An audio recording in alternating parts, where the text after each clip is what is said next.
Nesse vídeo vamos apresentar os resultados iniciais de duas pesquisas de iniciação científica, sendo uma sobre rotoscopia, feita por mim, e uma sobre captura de movimento, feita pela minha colega Giovana.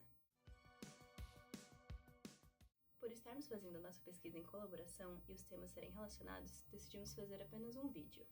Nossos estudos se dividem em duas etapas principais. A primeira, uma pesquisa bibliográfica, e a segunda, um trabalho experimental. Até o momento, concluímos a pesquisa bibliográfica, onde analisamos as técnicas e suas evoluções, desde sua criação até as aplicações atuais. Na segunda parte, iremos realizar uma animação experimental com as técnicas estudadas. Agora, vou falar um pouco mais sobre o que estudamos até aqui, começando pela rotoscopia. A rotoscopia é uma técnica que utiliza cenas filmadas para a criação de animações. Essa técnica surgiu em 1917, com os irmãos Dave e Max Fleischer, que patentearam o rotoscópio pelos estúdios Fleischer. Na época, a animação era um campo novo e desafiador, e a rotoscopia surgiu com o objetivo de viabilizar a representação de movimentos complexos, de forma mais natural e eficiente. A primeira animação a empregar a técnica foi a série Out of the Inkwell, de 1915. A técnica foi utilizada também fora dos estúdios Fleischer. A Disney, por exemplo, utilizou na animação de Branca de Neve, de 1937. Porém, os animadores restringiram a rotoscopia apenas para quadros-chaves, para que assim eles pudessem preservar a fluidez da animação tradicional. Com o tempo, a rotoscopia também ganhou espaço na indústria musical, sendo destaque no icônico videoclipe Take On Me, de 1985, da banda a-ha.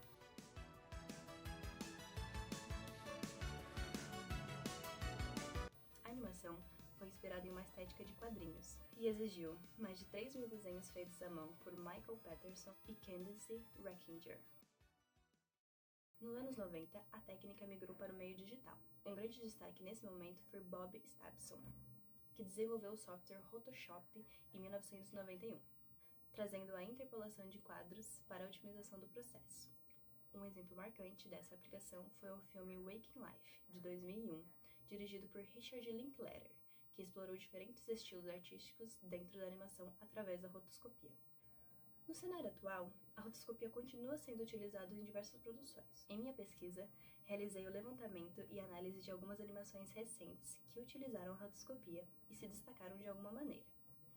Filmes como Com Amor Van Gogh, de 2017, Undone, de 2019, Cartas para um Porco, de 2022 e Camponeses, de 2023, mostram que a escolha da rotoscopia vai além da escolha de uma técnica. Ela se apresenta muitas vezes como elemento essencial à poética das obras, enriquecendo ainda mais a narrativa apresentada. Além do uso para animação, a rotoscopia também tem um papel essencial na pós-produção cinematográfica, sendo amplamente empregada na criação de efeitos visuais. A técnica é utilizada para isolar elementos do fundo, integrar personagens a cenários distintos e remover equipamentos indesejados, como cabos de suporte. Por conta do grande avanço da inteligência artificial, achei prudente colocar na minha pesquisa também como que esses avanços estão interferindo nas técnicas rotoscópicas. No After Effects, por exemplo, temos a ferramenta alimentada por IA Rotobrush, que permite a criação automática de máscaras ao longo dos quadros de um vídeo. Outras ferramentas, como Rotoboot e modelos de aprendizado de máquina, têm acelerado a seleção de máscaras, embora ainda exijam ajustes manuais. Na animação, o uso da IA levanta debates em relação à autoria e definição de técnica, especialmente com o surgimento de ferramentas como Crea IA, que produzem animações feitas através de vídeos de referência de forma quase automática, e sem muita necessidade de interação humana. Outra ferramenta muito interessante é o WebSync, que automatiza a propagação de quadros-chave para o restante do vídeo. Só que neste caso, o artista precisa importar os quadros-chave a serem seguidos e o software transpõe o estilo de forma mais controlada. Esse é o software que estou utilizando para fazer essa animação que vocês viram durante o vídeo. Agora vamos explorar outra técnica que também tem um impacto significativo na animação digital e em efeitos visuais, o Motion Capture. Olá, eu me chamo Giovana Florencio e eu vou falar sobre a pesquisa que eu tenho desenvolvido sobre novas tecnologias de captura de movimento. Primeiro, é importante definirmos o que é captura de movimento.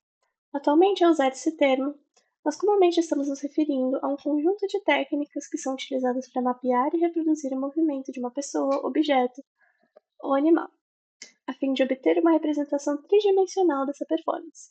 Se adotarmos uma definição mais ampla, podemos traçar as origens da captura de movimento aos primeiros estudos do movimento com o uso de imagens sequenciais.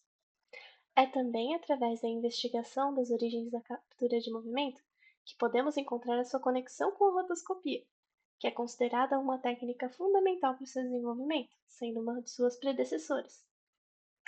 Em 1985, o comercial de comida enlatada Brilliance é o primeiro exemplo do uso da captura de movimento digital na animação, e com ele é possível compreender a forma como o desenvolvimento da captura de movimento se relaciona com o desenvolvimento de outras tecnologias, sendo o maior desafio enfrentado pela equipe a falta de poder computacional dos equipamentos disponíveis na época, o que fez com que, para renderizar o comercial, mais de 60 computadores tivessem que ser usados.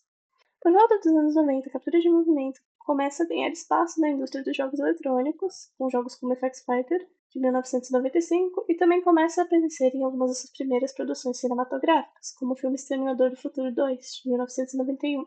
Com a chegada dos anos 2000, a captura de movimento começava a se estabelecer como uma alternativa viável para a produção de animações e efeitos visuais, com seu uso nas indústrias de filmes e jogos, crescendo ainda mais. Porém, é importante destacar que, apesar de estar se consolidando nesses campos, a tecnologia de captura de movimento ainda era algo muito restrito, principalmente em decorrência dos custos da infraestrutura necessários para trabalhar com isso. Esse é um bom momento para explicar como funcionam os diferentes tipos de sistemas de captura de movimento. Esses sistemas são divididos com base nos princípios físicos utilizados, sendo eles sistemas ópticos, que utilizam câmeras, sistemas mecânicos, que podem ser divididos em acústicos inerciais e protéticos, e também, por fim, os sistemas eletromagnéticos. Entre esses, os que mais estamos acostumados a ver são os sistemas ópticos, que utilizam marcadores e trajes de captura, como aqueles que vemos em filmes de Hollywood, por exemplo. Entretanto, na última década, a popularização de tecnologias como a realidade virtual tiveram um papel muito importante em expandir as aplicações da captura de movimento, criando uma demanda por sistemas menores e mais baratos que pudessem ser utilizados por seus consumidores, permitindo que o público geral tivesse um contato com dispositivos de captura muito mais acessíveis do que aqueles utilizados em grandes produções. Ao mesmo tempo, outras técnicas também se tornaram mais sofisticadas e mais acessíveis ao público, como a captura óptica sem marcadores, que apesar de utilizar o mesmo princípio que a captura com marcadores que vemos em filmes e jogos, não depende da infraestrutura e recursos de um estúdio, e pode ser realizada com uma câmera de um celular ou uma webcam. É importante reforçar que, ao dizer que esses recursos são mais acessíveis, estamos falando em comparação às condições de acesso que existiam antes, já que é claro que esse tipo de tecnologia ainda é algo que a maioria das pessoas não tem acesso ou sequer contato. Um fenômeno que ajuda a evidenciar o impacto da democratização desses recursos é o fenômeno dos youtubers virtuais, também conhecidos como VTubers. Eles consistem de personagens virtuais que, através de modelos que utilizam a tecnologia de captura de movimento, interagem com uma audiência ao vivo ou em vídeos gravados. Esses modelos são similares ao modelo que eu estou usando hoje, claro que talvez muito mais complexos e mais elaborados. E é isso que eu busco realizar na próxima etapa da minha pesquisa, explorando os recursos que estão ao meu alcance para descobrir novas possibilidades de aplicações. Agora nós vamos encerrar a nossa apresentação.